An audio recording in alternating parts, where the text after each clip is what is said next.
வணக்கம்.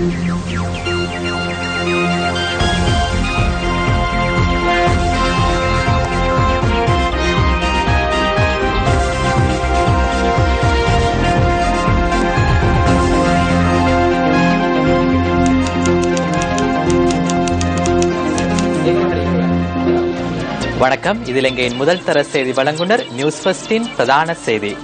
உங்கள் இணைந்து கொள்ளும் நான் ரியாஸ் ஹாரிஸ். முதலில் தலைப்புச் செய்திகள்.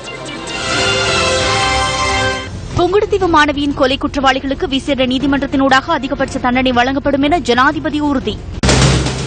புங்குடுதீவு சம்பவத்திற்கு ஆஸ்கிரிய மகாநாயக்க தேரர் கடும் கண்டனம். நாடு முழுவதிலும் உள்ள வைத்தியசாலைகளில் பகிஷ்கரிப்பில் ஈடுபட்டோர் தொழிலை இழக்கும் சாத்தியம். தேசிய நிறைவேற்று சபையிலிருந்து மக்கள் விடுதலை முன்னணி வெளியேறியது. ஜனதா விமுக்தி பெருமுன யான்னித்னே.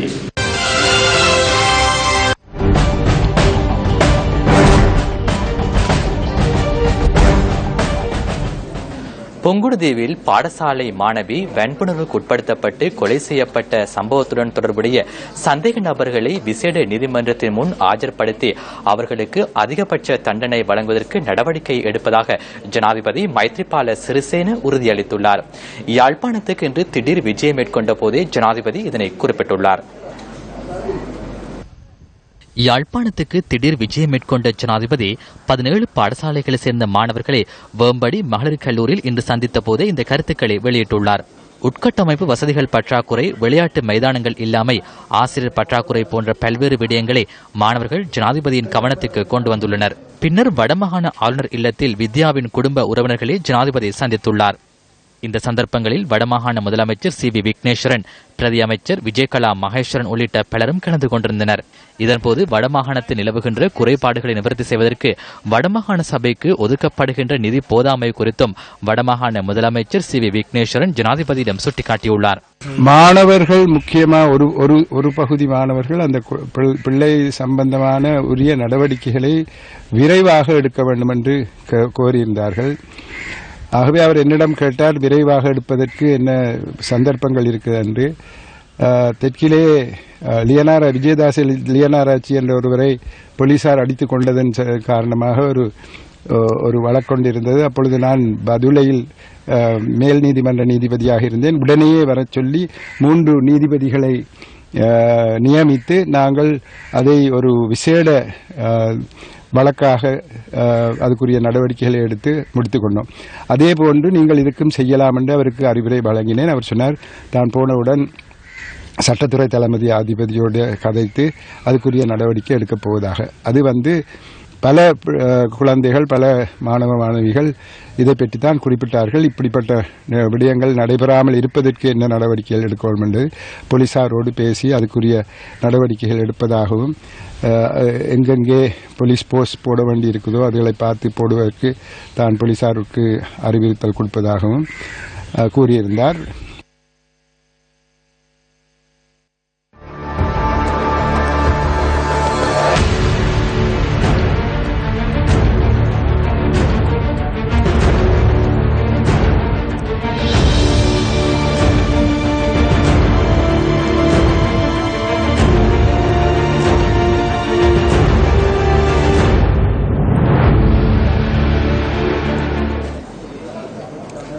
முழு உலகையும் உலுக்கிய ஒரு சம்பவம். இந்தியாவின் டெல்லியில் ஓடும் பஸ்ஸில் 6 பேர் கொண்ட குழுவினால் மருத்துவக் கல்லூரி மாணவி பாலியல் வன்புணர்வுக்கு உட்படுத்தப்பட்டு கொலை செய்யப்பட்டார். இந்த கொடூர சம்பவம் முழு உலகையும் இந்தியாவின் பக்கம் திருப்பியது. ஆனால் இன்று இலங்கையின் மீது உலக நாடுகளது பார்வை திரும்பியுள்ளது. இந்தியாவின் டெல்லியில் ஓடும் பஸ்ஸில் 23 வயதான மருத்துவக் கல்லூரி மாணவி 6 பேர் கொண்ட குழுவினரால் பாலியல் வன்புணர்வுக்கு உட்படுத்தப்பட்டார். இந்த கொடூர சம்பவத்தை கண்டித்து இந்தியா முழுவதும் போராட்டங்கள் வெடித்தன. போராட்டங்கள் தீவிரமடைந்ததை தொடர்ந்து டெல்லி மாணவியை பாலியல் வன்புணர்வுக்கு உட்படுத்திய 6 சந்தேக நபர்களும் கைது செய்யப்பட்டனர். சிங்கப்பூரில் சிகிச்சை பெற்று வந்த மருத்துவக் கல்லூரி மாணவி சிகிச்சை பலனின்றி உயிரிழந்தார். டெல்லியில் ஓடும் பஸ்ஸில் வன்புணர்வுக்குட்படுத்தப்பட்ட மருத்துவ கல்லூரி மாணவி உயிரிழந்ததை அடுத்து கொலையாளிகளுக்கு மரண தண்டனை வழங்குமாறு கோரும் போராட்டங்கள் மேலும் உக்கிரமடைந்தன. இந்த கொடூர கொலையுடன் தொடர்புடைய 4 குற்றவாளிகளுக்கு டெல்லி நீதிமன்றம் மரண தண்டனை விதித்து தீர்ப்பு. 5வது குற்றவாளியான 17 வயது சிறுவனுக்கு 3 வருட சிறை தண்டனை விதிக்கப்பட்டது. மக்கள் கொந்தளித்தனர். வலுப்பெற்ற போராட்டங்கள், பாரிய அழுத்தங்கள் உருவாகின. டெல்லி மாணவியின் கொடூர கொலைக்கு நீதியை பெற்றுக் கொடுத்தது. யாழ்ப்பாணம் செம்மணியில் கிருஷாந்தி குமாரசுவாமி பாலியல் வன்புணர்வுக்குட்படுத்தப்பட்டு கொலை செய்யப்பட்டு புதைக்கப்பட்டார். கோணேஸ்வரி முருகேச பிள்ளை அம்பாறையில் பாலியல் வன்புணர்வுக்குட்படுத்தப்பட்டு கொடூரமாக கொலை செய்யப்பட்டார். புங்குடுதீவில் சாரதாம்பாள் கூட்டு பாலியல் வன்புணர்வுக்குட்படுத்தப்பட்டு கொலை செய்யப்பட்டார். இளைய தம்பி தர்ஷினி புங்குடுதீவில் கடத்தி செல்லப்பட்டு பாலியல் வன்புணர்வுக்குட்படுத்தப்பட்டு படுகொலை செய்யப்பட்டார். நெடுந்தீவில் 13 வயதான சிறுமி பாலியல் வன்புணர்வுக்குட்படுத்தப்பட்டு கொலை. யாழ்ப்பாணம் மண்டைத்தீவில் 4 வயது சிறுமி பாலியல் வன்புணர்வுக்குட்படுத்தப்பட்டு கொலை செய்யப்பட்டார். யாழ்ப்பாணம் புத்தூரில் 27 வயதான மைதிலி என்ற யுவதி வன்புணர்வுக்குட்படுத்தப்பட்டதன் பின்னர் படுகொலை. யாழ் குருநகரை சேர்ந்த ஜெரோமி கொன்சலிட்டா பாலியல் வன்புணர்வுக்குட்படுத்தப்பட்டு படுகொலை செய்யப்பட்ட நிலையில் கிணற்றிலிருந்து சடலமாக மீட்பு. வன்னி மன்னகுளம் பகுதியைச் சேர்ந்த 14 வயது சிறுமி சரண்யா கூட்டு பாலியல் வன்புணர்வுக்குட்படுத்தப்பட்டு கொலை.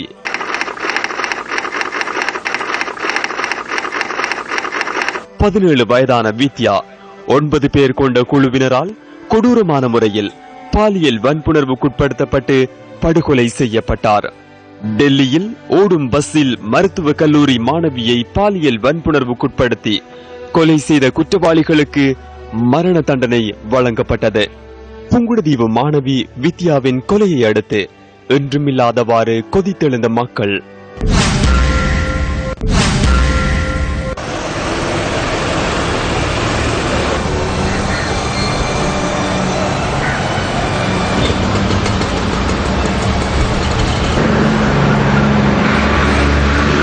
நிலைநாட்டப்பட வேண்டும்.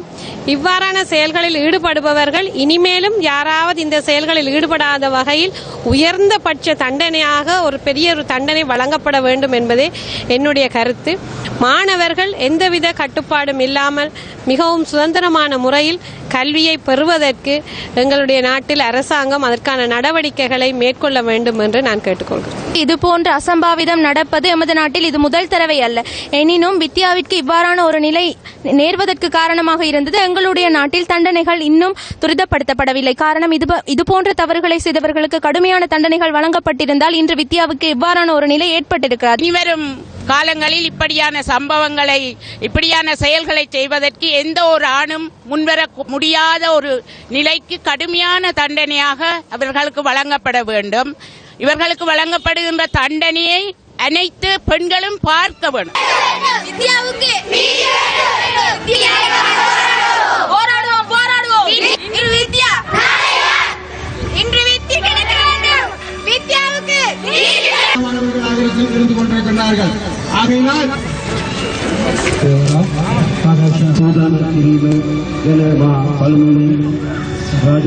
டெல்லி மாணவியின் கொலை குற்றவாளிகளுக்கு மரண தண்டனை விதிக்கப்பட்டது.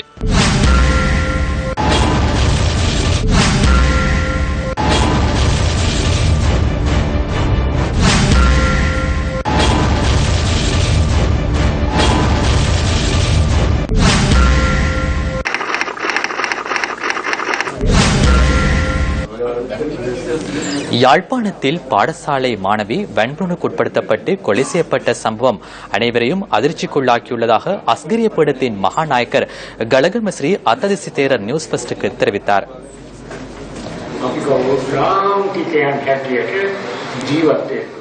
யாழ்ப்பாணத்தில் இடம்பெற்ற சம்பவம் அனைவரையும் அதிர்ச்சிக்குள்ளாக்கியுள்ளது. 18 வயதான ஒரு பெண்ணுக்கு இவ்வாறு நடந்துள்ளது. இவ்வாறான மிலேச்சத்தனமானவர்கள் எமது சமூகத்தில் உள்ளார்கள் என்பதனால் அனைத்து மத தலைவர்களும் அவர்கள் தொடர்பில் அவதானத்துடன் இருக்குமாறு போதிக்க வேண்டும். வெறுப்பு ஏற்படும் வகையில் கதைக்க வேண்டாம். கோபம் ஏற்படும் வகையில் கதைக்க வேண்டாம். அமைதியாகவும் சமாதானமாகவும் உரையாடி தவறை சுட்டிக்காட்டுங்கள். அரசாங்கம் ஏதாவது தவறிழைத்தால் உங்களுக்கு அது பொருந்தவில்லை என்றால் அமைதியாக அதனை எடுத்துரையுங்கள். அவர்கள் அதனை ஏற்றுக்கொண்டு செயற்படுவார்கள். அவ்வாறு செயற்படின் நாட்டை முன்னோக்கி கொண்டு செல்ல முடியும். எதிர்கால இலங்கையில் அனைத்து இனத்தவர்களும் ஒத்துழைப்புடன் சமாதானத்துடன் செயற்படும் வகையில் இறைவனின் ஆசிகள் அனைவருக்கும் கிடைக்க வேண்டும் என்று நான் பிரார்த்திக்கின்றேன்.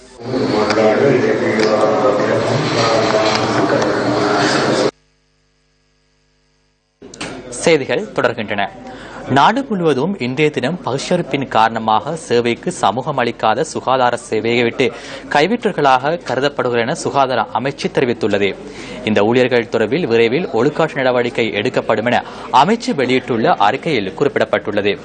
சேவைக்கு சமூகம் அளிக்காது வைத்தியசாலைக்குள் தங்கியிருப்பதற்கு அனுமதி வழங்கப்பட மாட்டாது என சுகாதார அமைச்சு வைத்தியசாலை அதிகாரிகளுக்கு அறிவுறுத்தியுள்ளது. நிலுவை சம்பளம் வழங்கப்படாமை, 3000 ரூபாய் விசேட கொடுப்பனவு சுகாதாரத்துறைக்கு வழங்கப்படாமை உள்ளிட்ட 10 கோரிக்கைகளை அடிப்படையாக கொண்டு நாடு பூராகவும் இன்று சுகாதார சேவை ஊழியர்கள் பணி பகிஷ்கரிப்பை முன்னெடுத்தனர். இந்த பணி பகிஷ்கரிப்பினால் வெளிநோயாளர் பிரிவு பெரிதும் பாதிக்கப்பட்டிருந்தது.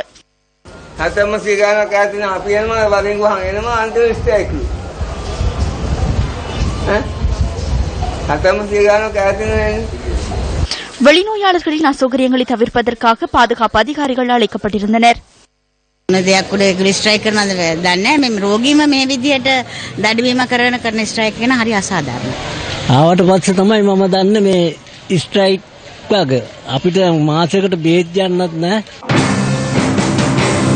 எவ்வாறாயினும் தேசிய வைத்தியசாலையின் வெளிநோயாளர் பிரிவு பாரிய பிரியத்தனத்திற்கு மத்தியில் முன்னெடுக்கப்பட்டது.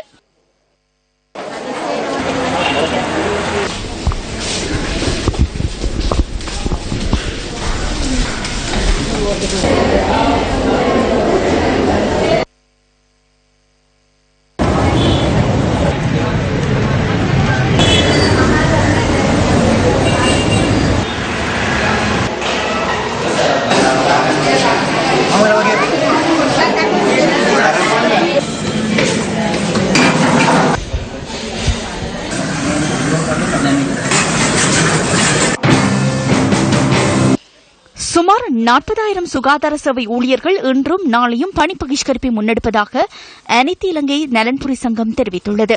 30 பிரிவுகளைச் சேர்ந்த ஊழியர்கள் இந்த பகிஷ்கரிப்பில் ஈடுபட்டுள்ளனர். நோயாளர்களின் உயிருக்கு அச்சுறுத்தல் இல்லாத வகையிலும் மக்களுக்கு நிவாரணம் கிடைக்கும் வகையிலும் தான் இந்த பகிஷ்கரிப்பை முன்னெடுத்துள்ளோம். இன்று வெற்றிகரமாக பகிஷ்கரிப்பை முன்னெடுத்துள்ளோம். அதேபோன்று 28ஆம் தேதி காலை 6:30 வரையும் பகிஷ்கரிப்பை முன்னெடுப்போம்.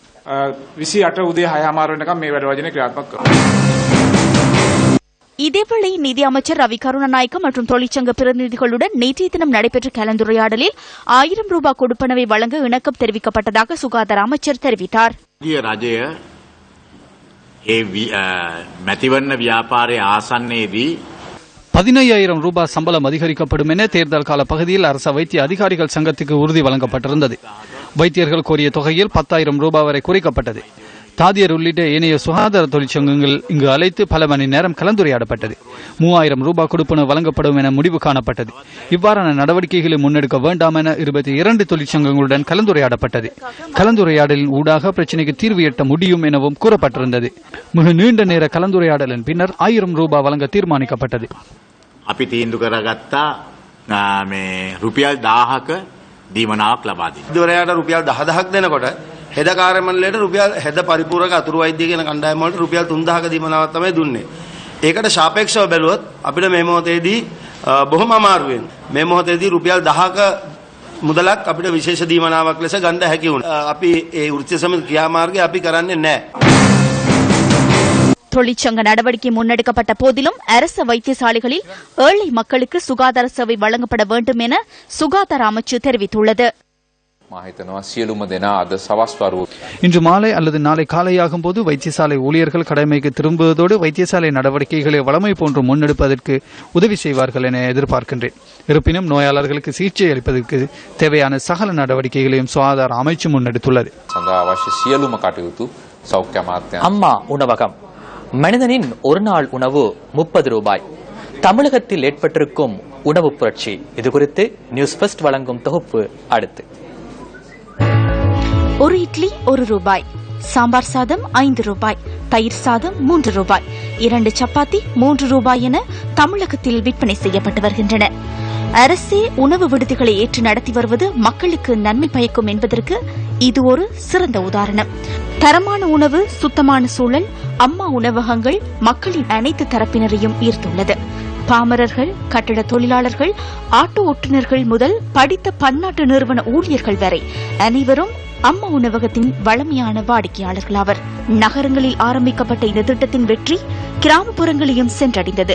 ஜெயலலிதா மேலதிக 201 உணவகங்களை திறந்து வைத்ததினால் இன்றைய உலகில் உணவை வீணடிப்பது ஒரு சர்வதேச பிரச்சினை.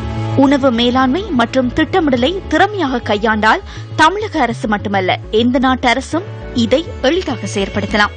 முற்றிலும் முரணாக உள்ள எமது நாட்டின் விலைப்பட்டியல் சாதாரண குடிமகனுக்கு சற்று அதிகமே. எமது நாட்டில் 10 இடியப்பங்களின் விலை 30 ரூபாய் தொடக்கம் 40 ரூபாய் வரையிலும், ஒரு தோசையின் விலை 25 ரூபாய் தொடக்கம் 50 ரூபாய் வரையிலும், ஒரு பரோட்டாவின் விலை 20 ரூபாய் தொடக்கம் 30 ரூபாய் வரையிலும் விற்பனை செய்யப்பட்டு வருகின்றன. எமது நாட்டிலும் கூலி தொழிலாளர்கள், ஆட்டோ ஓட்டுநர்களில் இருந்து அனைவரும் இந்த உணவுகளையே உட்கொண்டு வருகின்றனர். அம்மா உணவகங்களை போன்ற உணவு புரட்சி எமது நாட்டிலும் முன்னெடுக்கப்பட்டால் நன்மை அடைவோர் ஏராளமானோர். காணாமல் போனவர்கள் தொடர்பில் அரசாங்கம் சாதிக்கும் மௌனம் காணாமல் போனவர்களை கண்டுபிடிப்பதற்கான போராட்டத்தை தீவிரமாக்குகின்றது. கடத்தப்பட்டு காணாமல் போக செய்யப்பட்ட பிள்ளைகள் திரும்பி வருவார்கள் என்ற நம்பிக்கையில் காலத்தை கடத்துவோரில் திருகோணமலை அன்பு வழிபுறத்தைச் சேர்ந்த லலிதாவும் ஒருவர்.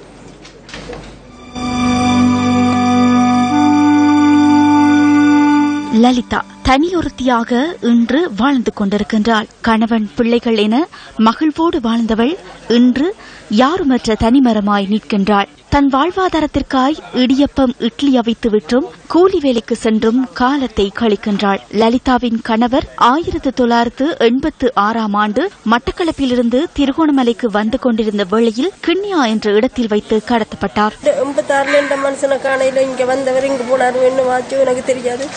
எனக்கு 3 பிள்ளை, நான் கடையை பாவிச்சு தான் என்ன பிள்ளைகள் எப்படியாச்சும் எனக்கு வேணும், நான் கடையை பாவிச்சு தான் நான் எங்களோட குடும்பம் போய்கொண்டிருக்குது. கணவன் கடத்தப்பட்டதால் அதிர்ச்சி அடைந்த லலிதா தன் பிள்ளைகளையாவது பாதுகாக்க வேண்டும் என்ற பயத்துடனேயே அவர்களை வளர்த்தெடுத்தாள். பேரிடியாய் வந்தது அடுத்த அதிர்ச்சி. 2008ஆம் ஆண்டில் லலிதாவின் 2 மகன்களும் கடத்தப்பட்டதும் இடிந்து போனாள் அவள். வீட்டில் உறங்கிக் கொண்டிருந்த பிள்ளைகளை வெள்ளை வேனில் வந்த 17 பேர் கொண்ட குழுவினர் விசாரணைக்காக அழைத்துச் சென்றனர். விசாரணை முடிந்து வீடு திரும்புவார்கள் என்று காத்திருந்தாள் லலிதா. விசாரணை என்று கூறி கடத்தப்பட்ட லலிதாவின் 2 மகன்களும் காணாமல் போக செய்யப்பட்டார்கள். சும்மா எனக்கு ஒரு ஏமாற்றம் தான். மறுபடி ராவில நாங்கள் எங்களோட பிள்ளை எல்லாம் வந்துட்டாங்களோ கேட்டால பாஞ்சு விட்டோம், இந்த ஆட்டோவில் இருக்காங்களான்னு சொல்லி நான் எதிர்பார்ப்போம். என் பிள்ளைகள் இருந்தால் நாங்கள் இப்படி இடியப்பம் வாங்க தேவையில்லை. பரிதவிக்கும் முகமும் பிள்ளைகளுக்காக எங்கும் விழிகளுமாய் காத்திருக்கும் இந்த தாயின் கண்ணீரை துடைக்க காணாமல் போக செய்யப்பட்ட பிள்ளைகள் மீண்டு வருவார்களா? மன்னார் எருக்களம்பிட்டி வைத்தியசாலையின் வெளிநோயாளர் பிரிவின் நிர்மாணப் பணிகள் இடைநிறுத்தப்பட்டுள்ளன. மன்னார் எருகலம்பிட்டி வைத்தியசாலையின் வெளிநோயாளர் பிரிவின் நிர்மாண பணிகள் 2014ஆம் ஆண்டு ஜனவரி மாதம் 22ஆம் தேதி ஆரம்பிக்கப்பட்டிருந்தன. இந்த நிர்மாண பணிகள் 2014ஆம் ஆண்டு அக்டோபர் மாதம் 19ஆம் தேதி நிறைவு செய்யப்பட வேண்டும். எனினும் இந்த நிர்மாண பணிகள் இன்று வரை பூர்த்தி செய்யப்படவில்லை என்பது இது தகவல் பலகையினூடாக உறுதி செய்யப்படுகின்றது. மன்னார் எருகலம்பிட்டி பகுதியைச் சேர்ந்த மக்களுக்கான சுகாதார சேவையை பெற்றுக்கொள்ள இந்த வைத்தியசாலை மாத்திரமே இருக்கின்றது. இந்த பகுதி மக்களின் சுகாதார மேம்பாட்டிற்காக 2,06,09,476 ரூபாய் செலவில் இந்த வைத்தியசாலையின் வெளிநோயாளர் பிரிவு நிர்மாணிக்கப்பட திட்டமிடப்பட்டிருந்தது. இதற்கமைய எருகலம்பிட்டி வைத்தியசாலையின் வெளிநோயாளர் பிரிவிற்காக அனைத்து நிர்மாண பணிகளும் ஆரம்பிக்கப்பட்டிருந்தன. மஹிந்தோதய ஆய்வுக்கூடத்தை திறக்குமாறு வலியுறுத்தி ஹட்டன் காசல்டி காபேக்ஸ் தமிழ் மகாவித்யாலய மாணவர்கள் ஆர்ப்பாட்டம் ஒன்று இன்று நடாத்தியுள்ளனர். காசல் ட்ரீ காபெக்ஸ் தமிழ் மகா வித்தியாலய வளாகத்தில் இந்த ஆர்ப்பாட்டம் இன்று முற்பகல் முன்னெடுக்கப்பட்டதாக எமது செய்தியாளர் குறிப்பிட்டார். மஹிந்தோதய ஆய்வுக்கூடத்தின் பணிகள் நிறைவு பெற்று ஒரு வருடம் பூர்த்தியடைந்துள்ள போதிலும் ஆய்வுக்கூடம் இன்று வரை திறக்கப்படவில்லை என ஆர்ப்பாட்டத்தில் ஈடுபட்டோர் சுட்டிக்காட்டியுள்ளனர். இந்த ஆய்வுக்கூடத்தின் திறப்பு விழா இடம்பெறவிருந்த போதிலும் அந்த நிகழ்வு ரத்து செய்யப்பட்டுள்ளதாகவும் அவர்கள் குறிப்பிட்டுள்ளனர். காபெக்ஸ் தமிழ் மகா வித்தியாலயத்தின் வளாகத்தில் முன்னெடுக்கப்பட்ட இந்த ஆர்ப்பாட்டத்தில் சுமார் 500க்கும் அதிகமானோர் பங்கேற்றிருந்ததாக எமது பிராந்திய செய்தியாளர் கூறினார்.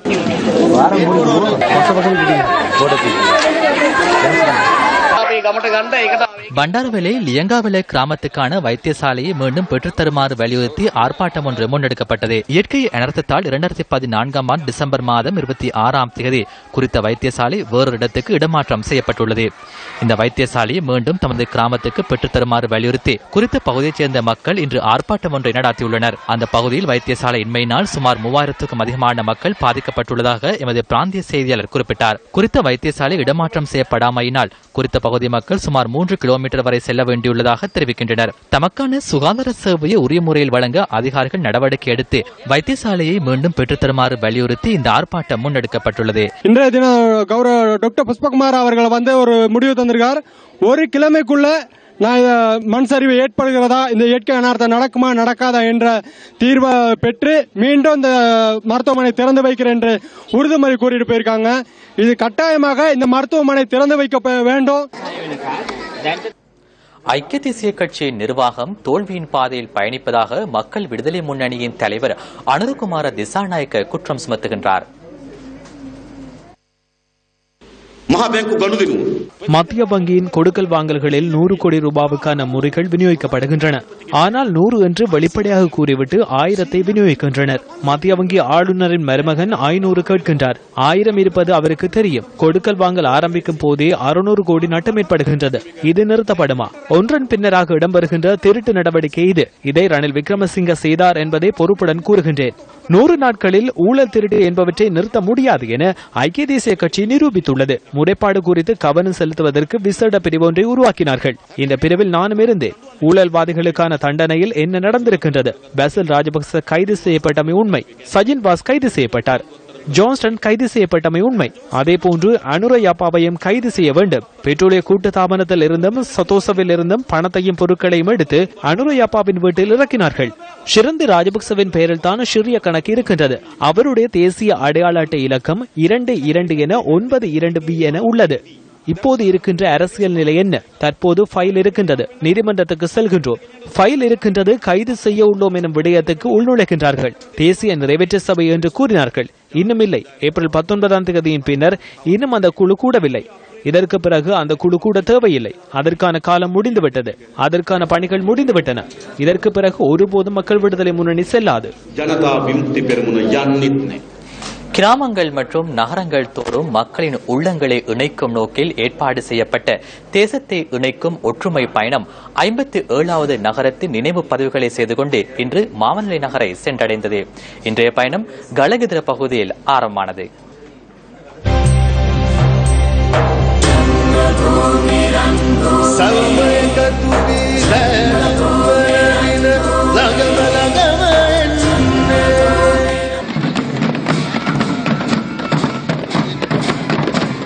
ஒவ்வொரு தலைமுறைக்கும் சகவாழ்வை எடுத்துக் கூறும் வகையில் கிராமங்கள் தோறும் பயணிக்கும் ரன்பூமி வாகன தொடரணி இன்றைய நிகழ்வுகளை கலகிதரவில் ஆரம்பித்தது. வாகன தொடரணியை வரவேற்கும் வகையில் பேண்ட் வாத்திய குழுவை முன்னிலைப்படுத்தி நிகழ்வு ஏற்பாடு செய்யப்பட்டிருந்தன. டிவியில் பார்த்தவுடன் காலை உணவையும் உட்கொள்ளாது விரைந்து ஓடி வந்தேன். உங்களுக்கு அனைத்து தெய்வங்களின் ஆசீர்வாதங்களும் கிட்டட்டும். சகவாழ்வின் ஊடாக நாட்டின் அபிவிருத்திக்கு சகல இன மக்களையும் ஒன்றிணைத்துக் கொண்டு முன்னோக்கி செல்லும் பயணத்திற்கு ஒத்துழைப்பு வழங்கும் வகையில் கலகிதர மக்கள் ஒன்று கூடியிருந்தனர். சகோதர இன மக்களை ஒன்று சேர்த்துக் கொண்ட கலகிதர மக்கள் கலகிதரவின் நினைவு சின்னத்தை பதிவு செய்து கொண்டது.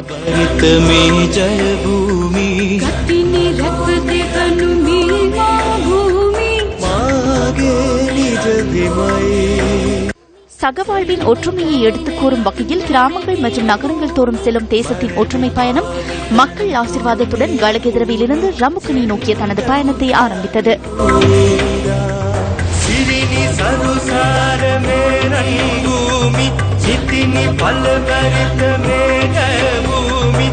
சக்தி, சிரச, நியூஸ் ஃபர்ஸ்ட், கொழும்பு துறைமுக நகர் மற்றும் தேசிய இளைஞர் சேவைகள் மன்றம் ஆகியன இணைந்து முன்னெடுக்கும் தேசத்தை ஒன்றிணைக்கும் ஒற்றுமை பயணம் 56வது நகரத்தை பதிவு செய்து கொண்டு ரம்புக்கண்ணியை சென்றடைந்தது. சகவாழ்வு மற்றும் நாட்டின் அபிவிருத்திக்கு தமது பங்களிப்பை வழங்கும் நோக்கில் ரம்புக்கணி மக்கள் தேசத்தை ஒன்றிணைக்கும் பயணத்தில் இணைந்து கொண்டனர்.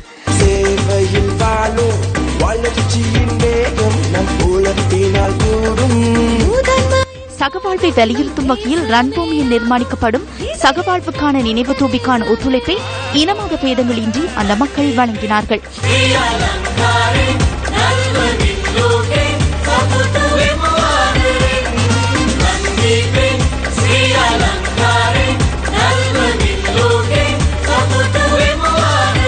சகவாழ்வுக்காக முன்னெடுக்கப்படுகின்ற வாகன தொடரணியை மாவநில மக்கள் இவ்வாறு வரவேற்றனர்.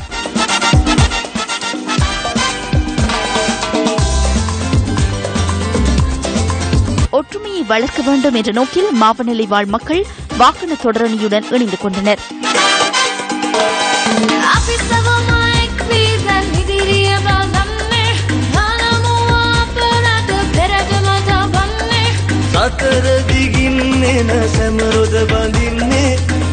தேசத்தை ஒன்றிணைப்பதற்காக மாவநில மக்கள் இதன்போது ஒற்றுமையாக இணைந்து கொண்டு மாவநிலைக்கான நினைவு சின்னத்தை பதிவு செய்து கொண்டனர்.